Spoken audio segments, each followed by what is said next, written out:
Assalamualaikum warahmatullahi wabarakatuh.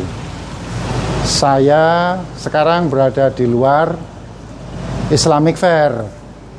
Dan seperti janji saya tadi, bahwa saya akan melanjutkan sesi kita. Di tengah kesibukan saya mencari buku. Untuk materi kita hari ini sangat menarik, yaitu tentang konsep perbandingan pendidikan. Kesempatan kali ini akan saya gunakan untuk menjelaskan 3 masalah, yaitu apa yang dimaksud dengan perbandingan pendidikan, kemudian bagaimana suatu negara bisa berjumpa dengan negara lain, serta yang ketiga adalah apa problem yang dihadapi dalam perbandingan pendidikan. Untuk itu saya akan jelaskan secara rinci satu persatu supaya diikuti sepenuhnya. Yaitu yang pertama mengenai definisi atau pengertian perbandingan pendidikan.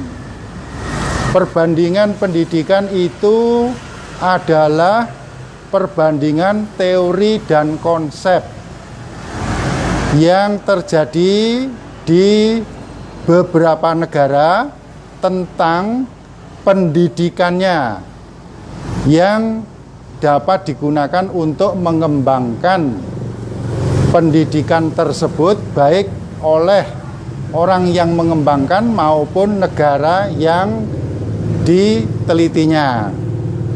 Yang dimaksud dengan teori di sini adalah mencakup ideologi, filosofi, konsep, pemikiran tokoh, juga karya ilmiah dan kebijakan. Jadi semua yang saya sebutkan tadi itu dibandingkan.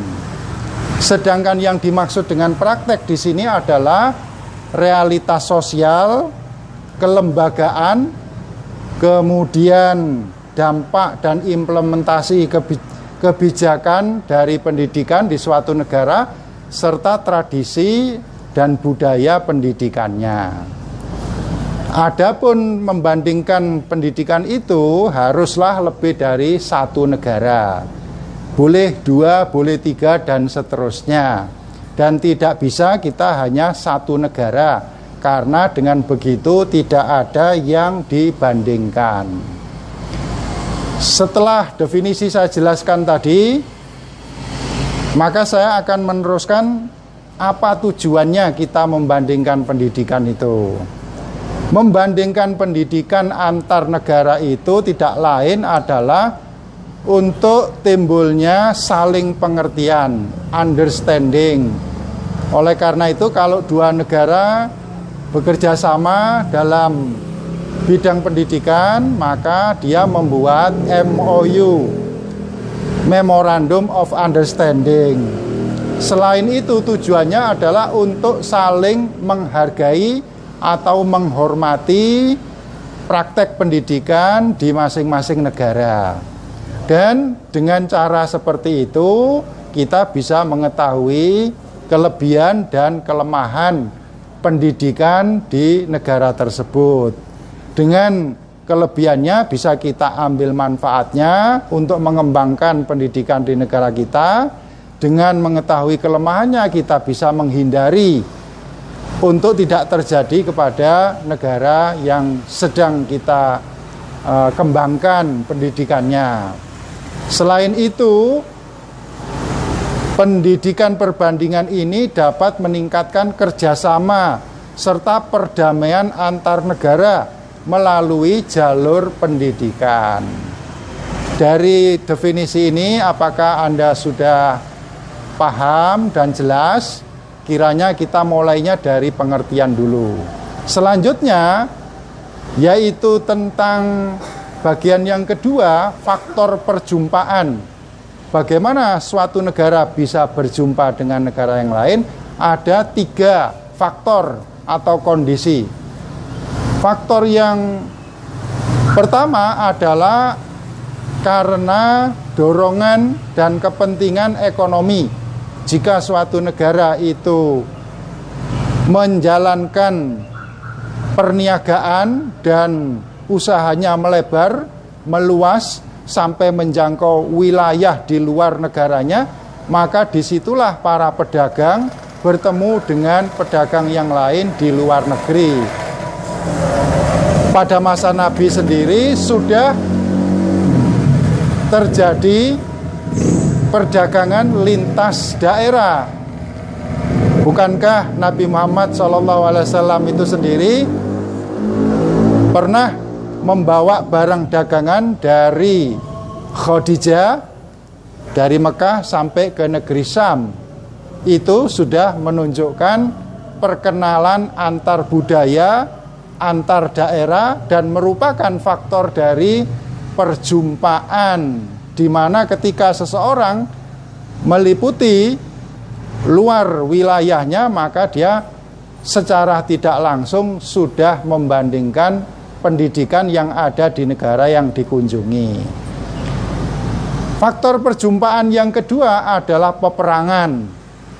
Ini termasuk faktor yang klasik di mana satu negara berperang dengan negara yang lain, seperti Yunani dengan Romawi, kemudian Persia, dan seterusnya.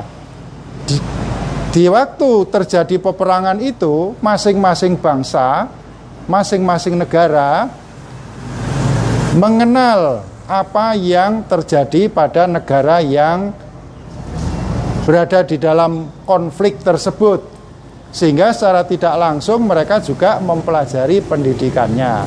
Tetapi cara atau faktor perjumpaan peperangan ini merupakan faktor yang klasik, dan kiranya ke depan peperangan ini dihindarkan. Jangan mengembangkan pendidikan melalui peperangan. Meskipun zaman sudah modern, ternyata peperangan sudah masih terjadi seperti yang kita lihat di Timur Tengah sekarang ini. Faktor yang ketiga adalah kerjasama, yaitu antar negara melakukan kerjasama bidang pendidikan, sosial, budaya, politik, ekonomi, diplomasi, dan sebagainya. Ini merupakan cara perjumpaan yang maju atau modern dan perlu kita kembangkan di masa yang akan datang. Contohnya adalah kerjasama antar negara berupa government to government atau G2G, dan juga antar perguruan tinggi atau university to university, U to U.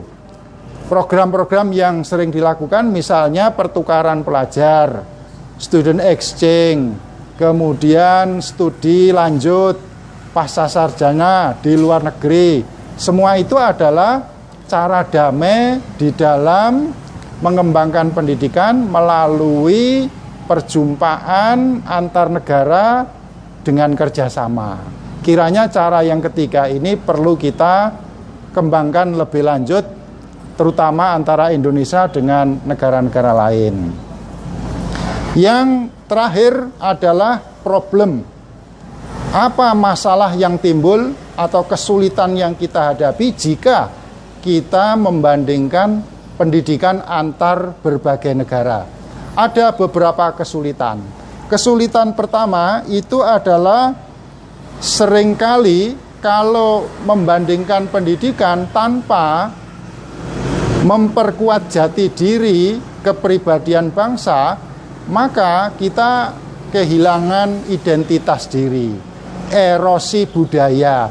Misalnya kalau seorang pelajar studi lanjut di luar negeri, kemudian mereka menetap lama di luar negeri, merasakan kemodernan, kemajuan di sana, lantas membanggakan produk luar negeri, lama-lama bisa merendahkan negaranya sendiri. Inilah masalah yang pertama. Masalah yang kedua adalah seringkali atau kadangkala kalau kita mau membandingkan pendidikan di negara lain, misalnya Indonesia dengan Amerika, itu berhenti kepada konsep saja, apalagi hanya kunjungan saja. Tapi setelah pulang dari kunjungan, studi banding, sampai di negaranya sendiri tidak ada tindak lanjut, tidak ada follow up. Akibatnya yang terjadi adalah pemborosan biaya transportasi, kemudian kegiatan, tapi pulang ke tanah air, ke Indonesia, tidak ada yang dikerjakan. Ibaratnya hanya dapat oleh-oleh souvenir saja, tapi apa pembenahan setelah studi banding tidak jelas. Ini problem dan kesulitan yang kedua. Yang berikutnya adalah jangan dilupakan bahwa membandingkan suatu negara itu memiliki misi, memiliki tujuan yang seringkali tersembunyi. Bahkan kalau negara itu memberi beasiswa seseorang untuk studi ke negaranya, itu ada hidden kurikulumnya. Tidak ada yang gratis di dunia ini. Beasiswa itu pasti ada motif-motif, tujuan-tujuan yang seringkali kita tidak menyadarinya. Dan ini adalah sebuah problem. Bukannya kita mengedepankan kecurigaan, tetapi ingat suatu negara itu punya ideologi, punya misi di dalam kerjasama pendidikan, tidak seluruhnya murni untuk tujuan perdamaian, tapi kadangkala memasukkan unsur-unsur ideologinya. Oleh karena itu kalau alumni dari Barat itu cenderung pemikirannya lebih rasional, kemudian liberal, sedangkan kalau alumni dari Timur Tengah itu pemikiran keislamannya lebih kental daripada dari Barat, karena memang ada tujuan-tujuan dan misi yang tersembunyi. Yang terakhir, kesulitan atau problem membandingkan pendidikan antar negara itu adalah ketika kita membandingkan kondisi pendidikan di suatu negara, itu berlaku sesaat. Tahun depan, 5 tahun, 10 tahun berikutnya, mungkin kondisi yang kita bandingkan itu sudah berubah. Tahun 1998 dan tahun 2008 pasti berbeda. Saya punya pengalaman berkunjung ke Mesir tahun 2009. Waktu itu presidennya Husni Mubarak. Tetapi setelah saya kembali ke Yogyakarta, ternyata pemerintahan Husni Mubarak berganti dan terjadi pemberontakan, sehingga pemerintahannya membuat kebijakan yang baru tentang pendidikan. Inilah salah satu contoh mengapa membandingkan pendidikan itu hanya cocok tetapi sesaat. Kemungkinan terjadi perubahan di masa yang akan datang itu sangat besar bila mana faktor politik yang mempengaruhinya cukup kuat. Bandingkan Indonesia sebelum merdeka dengan Indonesia sesudah merdeka, pasti berbeda kan kondisi pendidikannya. Seperti itulah kesulitan atau problem yang kita hadapi dalam perbandingan pendidikan. Kiranya yang saya sampaikan tadi sudah cukup jelas dan lengkap. Hanya poin-poinnya nanti kalau ada terlewatkan boleh dicatat.